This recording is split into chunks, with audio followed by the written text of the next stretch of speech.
মুসলমানদের মাঝে এমন কিছু সম্মানিত সৌভাগ্যবান ব্যক্তি আছেন যাদেরকে মুস্তাজাবুদ দাওয়া বলা হয়। আল্লাহ সুবহানাহু ওয়া তাআলার সেই সৌভাগ্যবান নেককার বান্দা যার দোয়া সাধারণত আল্লাহ সুবহানাহু ওয়া তাআলা ফিরিয়ে দেন না।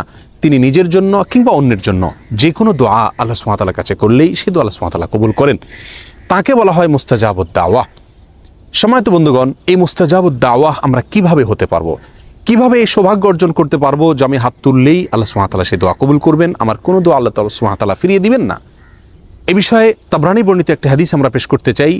সিনিয়র সাহাবী সাদ ইবনে আবি ওয়াক্কাস রাদিয়াল্লাহু তাআলা আনহু তিনি একবার নবী সাল্লাল্লাহু আলাইহি ওয়াসাল্লামের কাছে আহ্বান করলেন, দরখাস্ত করলেন, ইয়া রাসূলুল্লাহ, আপনি আল্লাহর কাছে আমার জন্য দোয়া করুন, আমি যেন মুস্তাজাবুদ দাওয়া হতে পারি। নবী সাল্লাল্লাহু আলাইহি ওয়াসাল্লাম তাকে বললেন, আতিব মাতআমাক তাকুন মুস্তাজাবুদ দাওয়া।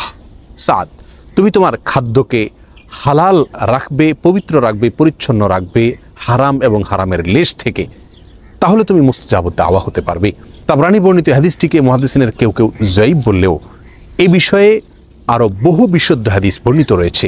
সহিহ মুসলিমের এক হাদিসে নবী সাল্লাল্লাহু আলাইহি ওয়াসাল্লাম ইরশাদ করেছেন যে একজন ব্যক্তি অনেক সময় দুর্গম পথ পাড়ি দিয়ে অনেক দূর দূরান্ত থেকে মক্কায় আসেন, ধুলায় মলিন অবস্থায়, চুল এলোমেলো অবস্থায়, ক্লান্তি এবং সকল কষ্টকে উপেক্ষা করে তিনি এসে আল্লাহর দরবারে হাত তুলেন, দোয়া করেন মক্কায় এসে, বাইতুল্লাহ এসে, এবং তার চাওয়াগুলোকে পেশ করে থাকেন এবং এমনভাবে চান যেন আল্লাহ তাআলা তার দোয়া কবুল করবেনই করবেন। নবী সাল্লাল্লাহু আলাইহি ওয়াসাল্লাম বলেন, আন্না ইউস্তাজাবু লাহ, সে ব্যক্তির দোয়া কিভাবে কবুল হবে এটা কিভাবে কল্পনা করা যেতে পারে? কারণ সে ব্যক্তির দেহ গঠিত হয়েছে হারাম দিয়ে, তার যে সম্পদ তিনি গড়ে তুলেছেন সেগুলোর পিছনে হারাম উপার্জন রয়েছে, হারামের ভূমিকা রয়েছে। অতএব সেই ব্যক্তি আল্লাহ সুবহানাহু ওয়া তাআলার কাছে যতই দোয়া করুক, যতই মক্কায় গিয়ে দোয়া করুক, যত কষ্ট করে এসেই দোয়া করুক না কেন, আল্লাহ সুবহানাহু ওয়া তাআলা তার দোয়া কিভাবে কবুল করবেন? অর্থাৎ দোয়া কবুল হওয়ার কোনো প্রশ্নই উঠতে পারে না। সম্মানিত বন্ধুগণ, এই হাদিস আমাদেরকে যে বার্তা দেয়, আমরা যদি মুস্তাজাবুদ দাওয়া হতে চাই, আমাদের দোয়া আল্লাহ সুবহানাহু ওয়া তাআলা ফিরিয়ে দিবেন না, সকল দোয়া আল্লাহ তাআলা কবুল করবেন, এটা যদি আমরা চাই, তাহলে আমাদেরকে সর্বপ্রধান এবং মূল যে বিষয়টির প্রতি খেয়াল রাখতে হবে সেটি হলো আমার খাদ্য গ্রহণ এবং যে কোনো উপার্জন যেন সম্পূর্ণ হালাল হয়। সাদ ইবনে আবি ওয়াক্কাস রাদিয়াল্লাহু তাআলা আনহুর একটি বকরি ছিল।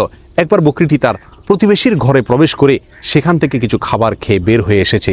তিনি সেটি খেয়াল করেছেন। বিষয়টি তার নজরে পড়ার পরে দীর্ঘদিন পর্যন্ত আর তিনি ওই বকরির দুধ পান করতেন না, অথচ নিয়মিত তিনি সেই বকরির দুধ পান করে থাকতেন। কেন দুধ পান করা ছেড়ে দিয়েছেন?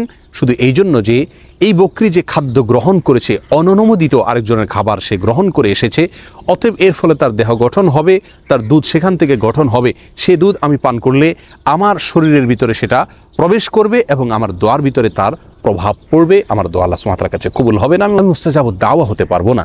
সম্মানিত বন্ধুগণ, এই ঘটনাগুলো আমাদেরকে যে শিক্ষা দেয়, এই হাদিসগুলো আমাদেরকে যে বার্তা দেয়, সেটি হলো খাদ্য গ্রহণ সম্পূর্ণ হালাল হতে হবে, উপার্জন, পোশাক আশাক সব কিছু সম্পূর্ণ হালাল হতে হবে, নিজেকে, নিজের পরিবারকে হারাম থেকে যোজন যোজন দূরে রাখতে হবে।